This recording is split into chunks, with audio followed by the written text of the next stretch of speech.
আসসালামু আলাইকুম। চলে এসেছি আবার একটা নতুন ভিডিও নিয়ে। ভিডিওটা ভালো লাগলে আমার চ্যানেলটাকে সাবস্ক্রাইব করবেন।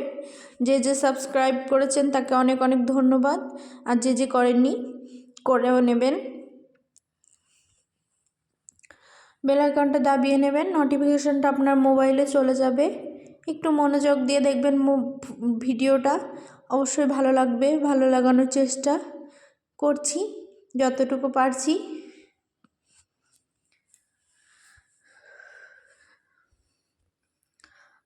সকাল একদম কুয়াশায় ঢাকা চারিদিক, একদম ধুয়ো ধুয়ো টাইপের, ভালো লাগছে না। এইসব দিনগুলো অতটা ঠান্ডা পছন্দ না আমার, কার পছন্দ জানি না, কিন্তু আমার ভালো লাগে না এখন এই সময়ে। এখন বাচ্চা কাচ্চা আছে তো, খুব কড়া ঠান্ডা পড়লে বাচ্চাদের খুব কষ্ট হয় নিয়ে, সেই জন্য। ঘর কেমন অগোছালো দেখছেন, রান্নাঘরে কতগুলো বাসন কোসন একবারে ছিটিয়ে ছড়িয়ে আছে, কিচ্ছু কাজ হয়নি। এক জায়গায় বেরিয়ে পড়েছিলাম হঠাৎ করে, তাই সেই জন্য একদম অপরিষ্কার পড়ে আছে। একটু গুছিয়ে নেব ভালোভাবে, হয়তো বা দুদিন থেকে বাচ্চার জ্বর, সেই জন্য অনেক কাজই পড়ে থাকছে। ওই নিয়েই থাকতে হচ্ছে, বাচ্চাকে সামলাতে হচ্ছে, ওকে সময় দিতে হচ্ছে। ওর জ্বর, সেই জন্য হাতটা কেটে গেছে, ওই জন্য জ্বরটা এসছে। অনেকটা কমেছে, তাই আজকে কাজে লেগে পড়েছি সকাল সকাল একদম।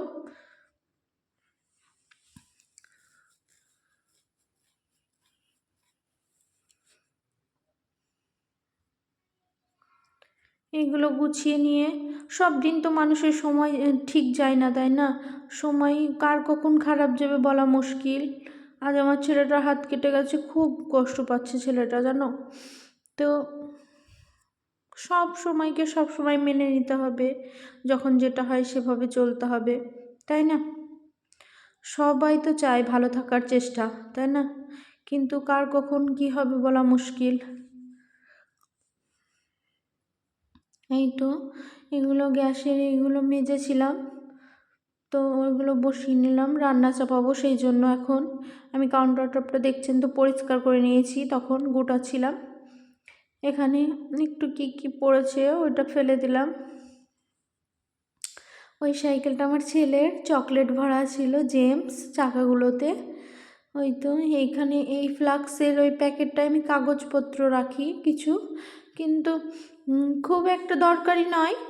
ফ্লাক্সের ওটা এখন খুব দরকার, সেই জন্য ব্যাগটা বেশি দরকার নয়। কালকে জল নিয়ে গিয়েছিলাম, একটু বেরিয়েছিলাম, তাই সেই জন্যে ব্যাগটা দরকার হয়েছিল। আবার ব্যাগটাই ভরে দিলাম, দিয়ে রেখে দেবো, আবার যখন দরকার হবে বের করে নেব।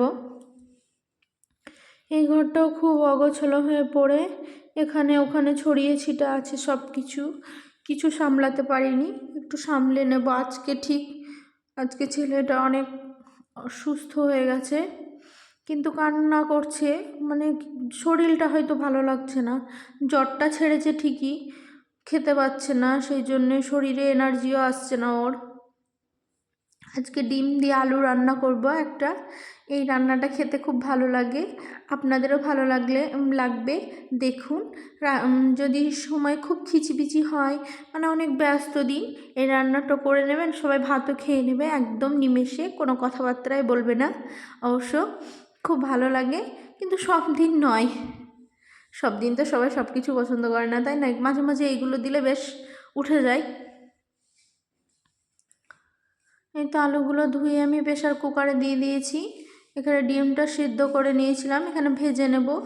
ডিমটা না, মুরগির ডিমটা মানে দুদিন হলো, মানে খুব বেশি দিন পাড়া হয়নি, সেই জন্য ছালটা একটু উঠে উঠে গেছে। হ্যাঁ, তো ভাজা ভালো হচ্ছিল না, ছুটছিল, আমি যেই হয়েছে সেইভাবেই তুলে নিয়েছি। আপনাদের ভালো করে রান্না করবেন একটু। এখানে ওই তেলে পেঁয়াজ কুচি দিয়ে দিয়েছি, পেঁয়াজ কুচিটা লাল লাল করে নেব ভেজে।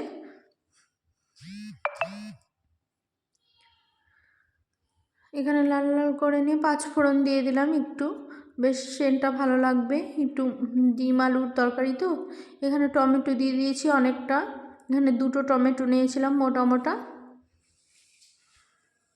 এখানে সব মশলাগুলো দিয়ে দেব, লবণ আর জিরে ধনে কাঁচা গুঁড়ো আর লঙ্কা গুঁড়ো আর আদা রসুন পেস্ট, এই দিয়ে কষিয়ে নেব।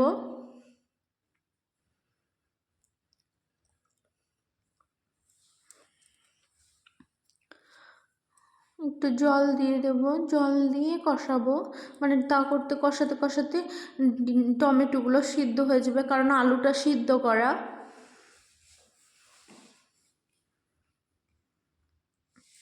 এই তো টমেটোটা দেখুন আমার সিদ্ধ হয়ে গলে গেছে।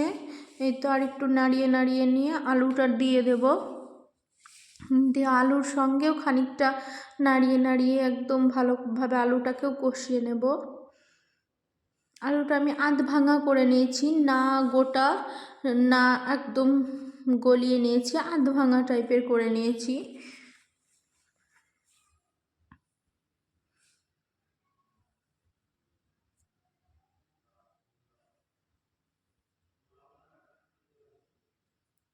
যদি এতদূর ভিডিওটা দেখে থাকেন তো আমার চ্যানেলটাকে একটু সাবস্ক্রাইব করবেন, বেল আইকনটা দাবিয়ে নেবেন আমার সঙ্গে বরাবর থাকার জন্য, আমার ভিডিওটা দেখার জন্য। আমাকে একটু কমেন্ট করবেন, কিছু ভুল ত্রুটি হলে বলবেন, একটু ভালো লাগলেও বলবেন, কথা বলবেন, একটু কমেন্ট করবেন, একটা লাইক করবেন, আমার চ্যানেলটাকে একটু সাপোর্ট করবেন, আমাকে একটু সাপোর্ট করবেন এগিয়ে যাওয়ার জন্য। একটু কষ্ট করছি, একটু মূল্যটা দেবেন আমাকে। কিন্তু জল দিয়ে দিয়েছি, জলটা দিয়ে মাত্র আলুটা ফুটে এসছে, এখানে ডিমগুলো দিয়ে দেব, ফুটিয়ে ফুটিয়ে গাঢ় হবে, তখন নামিয়ে নেব।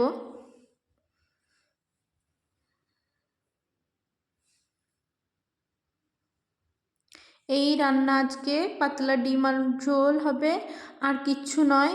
এবার এবার কাজ করব, ছেলের জন্য ভাত বেড়ে নিয়েছি, ছেলেটাকে খেয়ে দেবো, খুব অসুস্থ, একটু তাড়াতাড়ি খাওয়ানোর চেষ্টা করছি।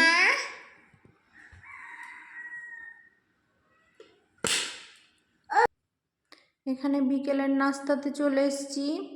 এই তো চিকেন পকোড়া হবে, গতদিন চিকেনটাকে ম্যারিনেট করে রেখেছিলাম, এখানে এবার ভেজে নেব। ছেলে কিন্তু কিছু খেতে চাচ্ছে না, সেই জন্য একটু চটপটা কিছু তৈরি করছি।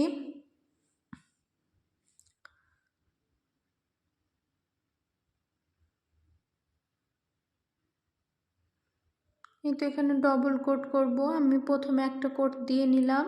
এখানে আছে ব্রেড ক্রাম, আর মানে আমি পাউরুটিকে বাড়িতে মিক্সিং জারে গুঁড়ো করে নিয়েছি, আর এখানে কর্নফ্লাওয়ার দিয়ে ময়দা দিয়ে গুলিয়ে নিয়েছি, আর চিকেনটা মিডিলে দিয়ে ওটাকে কোট করে দিয়ে দিচ্ছি। খুব সুন্দর হচ্ছে।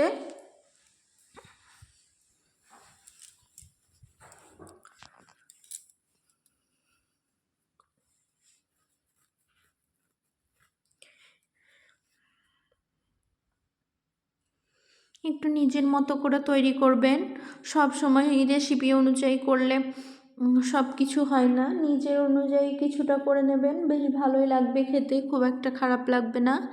এই তো আমি অনেকগুলো এখানে দিয়ে দিয়েছি, এইগুলো আগে ভেজে নেব, আর লো ফ্লেমে ভাজবেন, একদম কমিয়ে দিয়ে, তাতে যেন চিকেনটা ভিতরের একদম সিদ্ধ হয়ে যায়, ভালোভাবে কুক হয়, খেতে যেন একদম আস্তে গন্ধ আসে না, বেশ ভালো লাগে খেতে।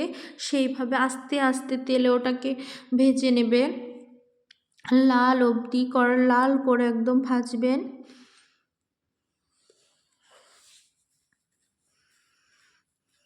এই তো দেখুন আমি কি সুন্দর করে ভাজছি, আস্তে আস্তে লাল হচ্ছে। এই তো এখানে আমি তুলে নিয়েছি, আর দুটো দিয়েও দিয়েছি, কি সুন্দর লাল করে নিয়েছি। উপরটা একবারে কুড়কুড়ে হবে, কারণ আমি ব্রেড ক্রাম ইউজ করেছি, সেই জন্য একটু কুড়কুড়ে হবে, আর ভিতরটা নরম চিকেন। আর এক ব্যাচ দিয়ে দিয়েছি এখানে, আর এখানে প্লেটিং করে নিয়েছি। ওখানে টিভি দেখছে হাজব্যান্ড আর ছেলের জন্য। তো চারটে তুলে নিয়েছি, একটু টমেটো সস নিয়েছি, একটু চিলি সস নিয়েছি, মিক্স করে খেতে ভালো লাগবে বেশ। আর যা সুন্দর হয়েছিল চিকেনটার ভিতরটা, অনেক সুন্দর খেতে হয়েছিল, টেস্টটাও অনেক সুন্দর, ভালো লাগছিল বেশ। এইভাবে বানিয়ে নেবেন, আপনার ফ্যামিলিকে ভালো লাগবে খেতে। যদি ভালো লাগে তো আমার চ্যানেলটাকে সাবস্ক্রাইব করুন।